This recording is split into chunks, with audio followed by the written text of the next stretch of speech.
bienvenue à l'enregistrement du culte prévu pour le 18e dimanche après la Trinité. Heureux ceux qui respectent le droit, qui pratiquent la justice en tout temps.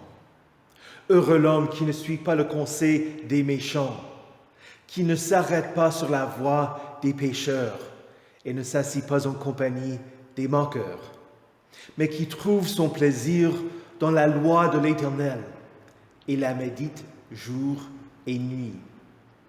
Il ressemble à un arbre planté près d'un cours d'eau. Il donne son fruit en sa saison et son feuillage ne flétrit pas. Tout ce qu'il fait, lui, réussit. Au nom du Père et du Fils et du Saint-Esprit. Amen. Confessons nos péchés. Dieu Tout-Puissant, notre Créateur et notre Père, nous reconnaissons et nous confessons que nous avons péché contre toi en pensée, en parole et en acte. Nous venons chercher refuge en ta miséricorde. Aie pitié de nous, pauvres pécheurs, et pardonne-nous toutes nos fautes, pour l'amour de Jésus-Christ, notre Seigneur. Aide-nous, par ton Saint-Esprit, à mieux connaître ta sainte volonté, et rends-nous obéissants à ta parole. Par Jésus-Christ, ton Fils, notre Sauveur. Amen. L'Éternel prête l'oreille et t'exauce. Il te sauve et te fait grâce. Il est plein d'amour pour tous ceux qui font appel à lui et il te pardonne à cause de Jésus-Christ qui s'est donné pour toi. Par la confession de ta foi, sois certain que tu es pardonné. Va en paix. Amen. Prions le Seigneur. Dieu Tout-Puissant et Éternel, qui est toujours plus prompt à nous exaucer que nous le sommes à te prier, et qui a coutume de nous donner plus que nous ne désirons et que nous ne méritons. Répands sur nous l'abondance de ta miséricorde, en nous pardonnant les choses dont notre conscience est effrayée, et en nous accordant les biens que nous ne sommes pas dignes de te demander, si ce n'est par les mérites et la médiation de Jésus-Christ, ton Fils, notre Seigneur, qui vit et règne avec toi et le Saint-Esprit, un seul Dieu, maintenant et pour les siècles des siècles. Amen. La lecture de l'Ancien Testament se trouve dans le prophète Ézéchiel, le chapitre 18. Vous dites, la manière d'agir du Seigneur n'est pas correcte. Écoutez donc, communauté d'Israël. Est-ce que c'est ma manière d'agir qui n'est pas correcte? Ne serait-ce pas plutôt vos façons d'agir qui ne sont pas correctes? Si le juste renonce à sa justice, s'il se met à commettre l'injustice et meurt pour cela, c'est à cause de ses actes d'injustice qu'il mourra. Si le méchant renonce à ses actes de méchanceté, s'il se met à appliquer le droit et la justice, il sauvera sa vie. S'il ouvre les yeux et renonce à toutes les transgressions qu'il a commises, il vivra, il ne mourra pas. La communauté d'Israël dit, la manière d'agir du Seigneur n'est pas correcte. Est-ce que ce sont mes façons d'agir qui ne sont pas correctes, communauté d'Israël? Ne serait-ce pas plutôt vos façons d'agir qui ne sont pas correctes? C'est pourquoi je vous jugerai chacun en fonction de sa conduite, communauté d'Israël, déclare le Seigneur l'Éternel. Revenez à moi et détournez-vous de toutes vos transgressions, afin que vos fautes ne causent pas votre perte. Débarrassez-vous de toutes les transgressions que vous avez commises. Faites-vous un cœur nouveau et un esprit nouveau. Pourquoi devriez-vous mourir, communauté d'Israël? En effet, je ne prends pas plaisir à voir mourir quelqu'un, déclare le Seigneur l'Éternel. Changez donc d'attitude et vivez. Ici prend fin la lecture de l'Ancien Testament. Parole du Seigneur. L'épître vient de la lettre de Saint Paul aux Philippiens, le chapitre 2. S'il y a donc de l'encouragement en Christ, s'il y a de la consolation dans l'amour, s'il y a une communion de l'esprit, s'il y a de la tendresse et de la compassion, rendez ma joie parfaite en vivant en plein accord. Ayez un même amour, un même cœur, une unité de pensée. Ne faites rien par esprit de rivalité ou par désir d'une gloire sans valeur, mais avec humilité, considérez les uns comme supérieurs à vous-même. Que chacun de vous, au lieu de regarder à ses propres intérêts, regarde aussi à ceux des autres. Que votre attitude soit identique à celle de Jésus-Christ, lui qui est de condition divine. Il n'a pas regardé son égalité avec Dieu comme un butin à préserver, mais il s'est dépouillé lui-même en prenant une condition de serviteur, en devenant semblable aux êtres humains. Reconnu comme un simple homme, il s'est humilié lui-même en faisant preuve d'obéissance jusqu'à la mort, même la mort sur la croix. C'est aussi pourquoi Dieu l'a élevé à la plus haute place et lui a donné le nom qui est au-dessus de tout nom, afin qu'au nom de Jésus, chacun plie le genou dans le ciel, sur la terre et sous la terre, et que toute langue reconnaisse que Jésus-Christ est le Seigneur à la gloire de Dieu le Père. Ici prend fin la lecture de l'Épître. Parole du Seigneur. L'évangile prévu pour le 18e dimanche après la Trinité se trouve dans l'Évangile selon Matthieu, le chapitre 21, les versets 28 à 32. Qu'en pensez-vous? Un homme avait 2 fils. Il s'adressa au premier et lui dit, « Mon enfant, va travailler aujourd'hui dans ma vigne. » Il répondit, « Je ne veux pas. » Mais plus tard, il montra du regret et y alla. Le père s'adressa à l'autre et lui dit la même chose. Ce fils répondit, « Je veux bien, Seigneur. » Mais il n'y alla pas. Lequel des deux a fait la volonté du Père? Ils répondirent, le premier.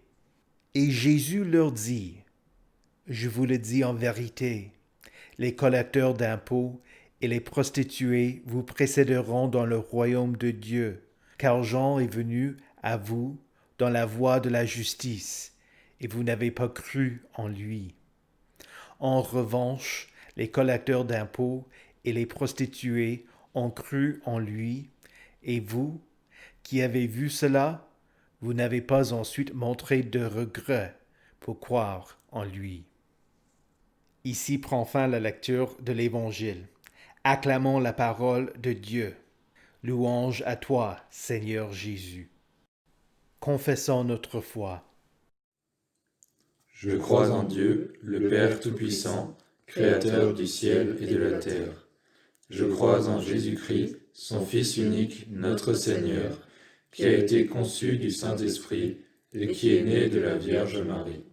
Il a souffert sous Ponce Pilate, il a été crucifié, il est mort, il a été enseveli, il est descendu aux enfers. Le 3e jour, il est ressuscité des morts, il est monté au ciel, il siège à la droite de Dieu, le Père Tout-Puissant, et il viendra de là pour juger les vivants et les morts. Je crois au Saint-Esprit, la Sainte Église universelle, la communion des saints, la rémission des péchés, la résurrection de la chair et la vie éternelle. Amen.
Le texte pour notre sermon aujourd'hui vient de l'épître qui a déjà été lu. Prions. Ô Éternel, tes paroles sont douces pour mon palais. Elles sont plus douces que le miel à ma bouche. Grâce à tes décrets, que nous devenions intelligents et détestions toute voie de mensonge, par ton Fils Jésus-Christ, qui est le chemin, la vérité et la vie. Amen.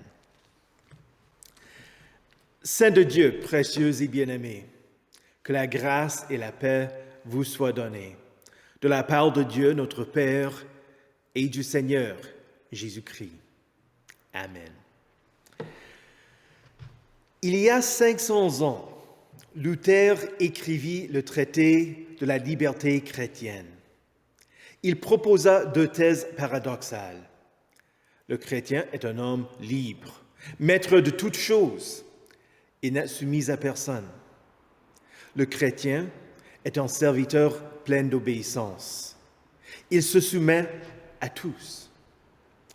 Parmi les textes dont Luther prit pour référence, il retint celui de notre épître parmi d'autres, pour nous diriger vers Jésus en tant qu'exemple de ces 2 réalités.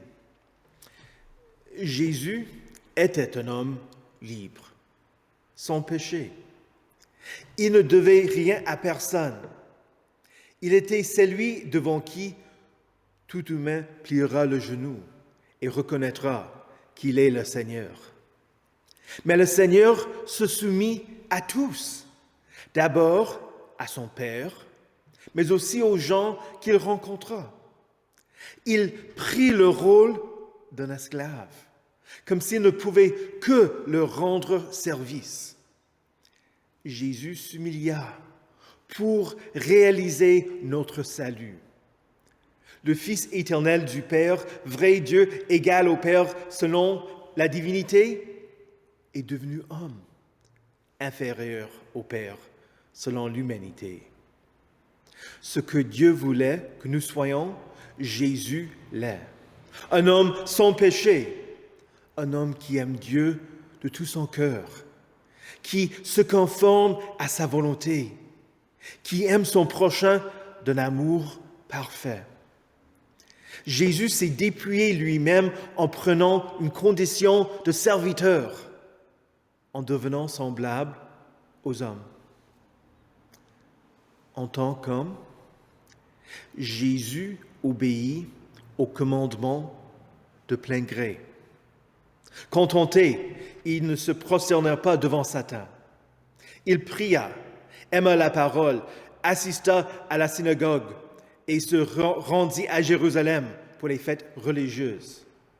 Il se soumit à Marie et Joseph. Il guérit les malades.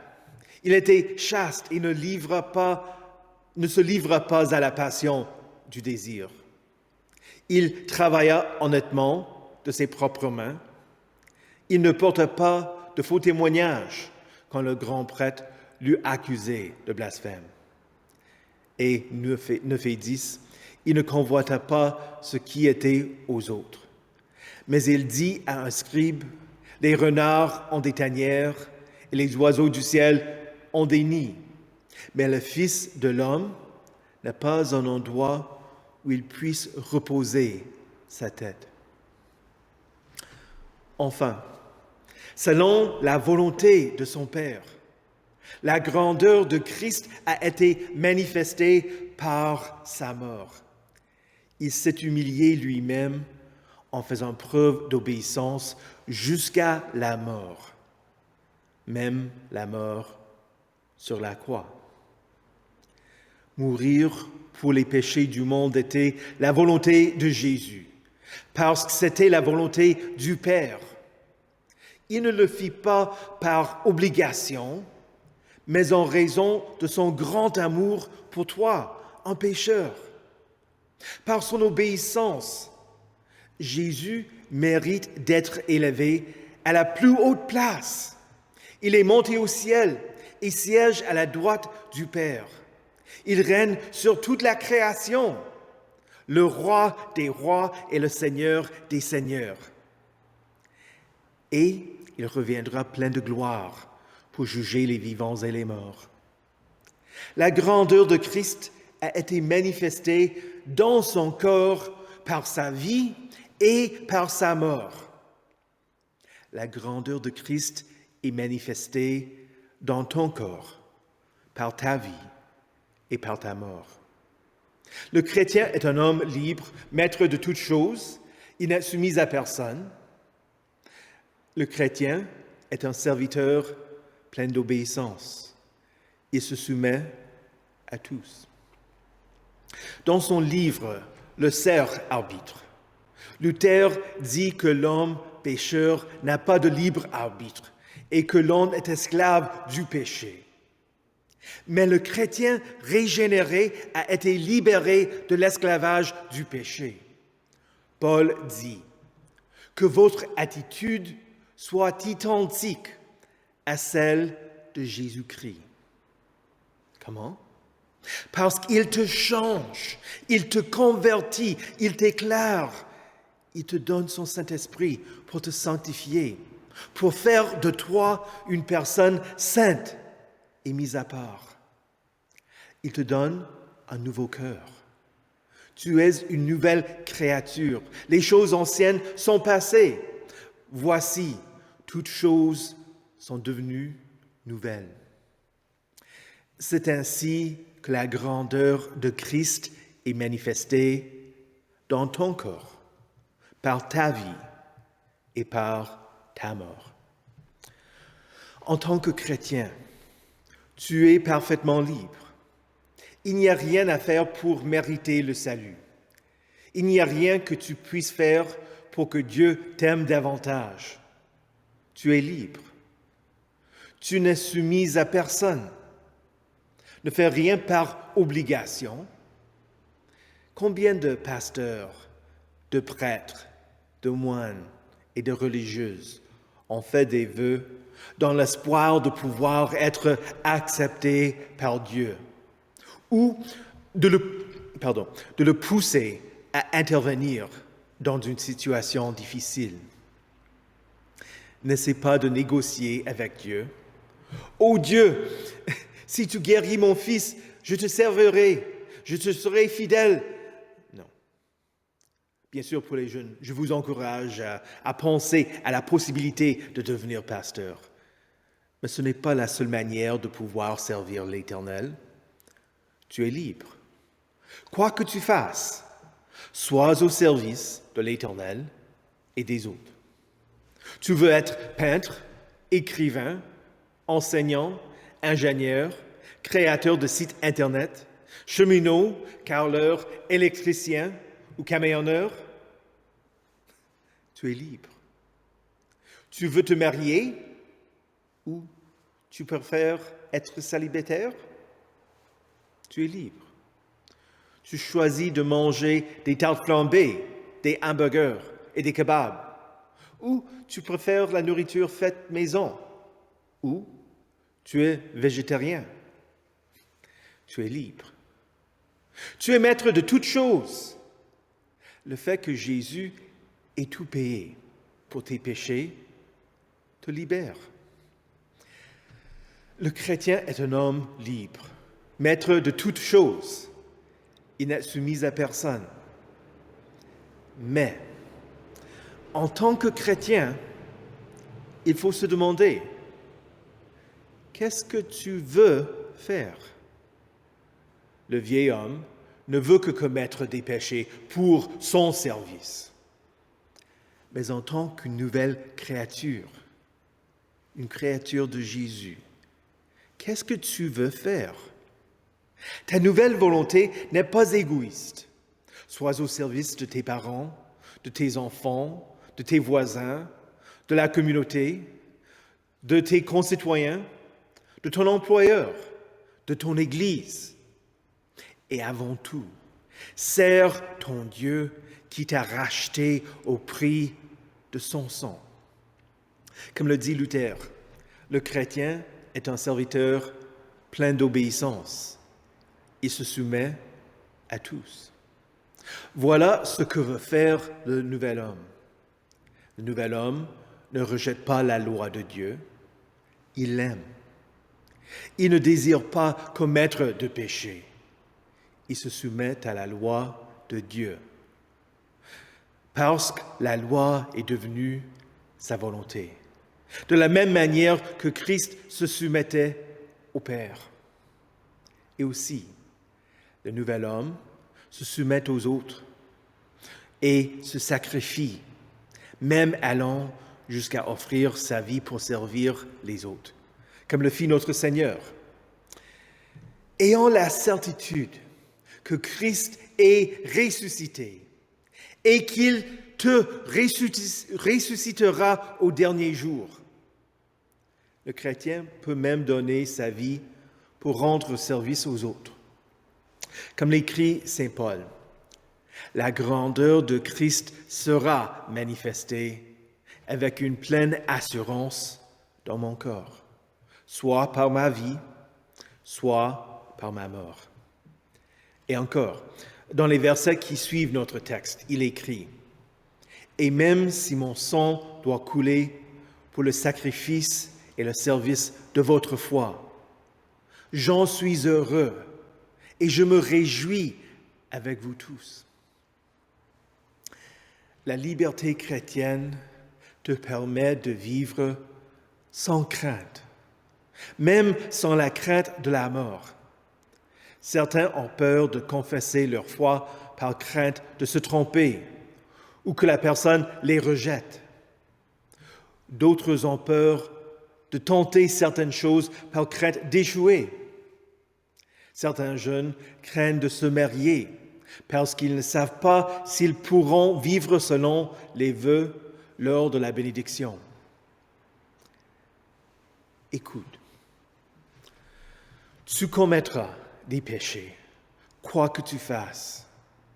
Tu n'éviteras jamais le péché.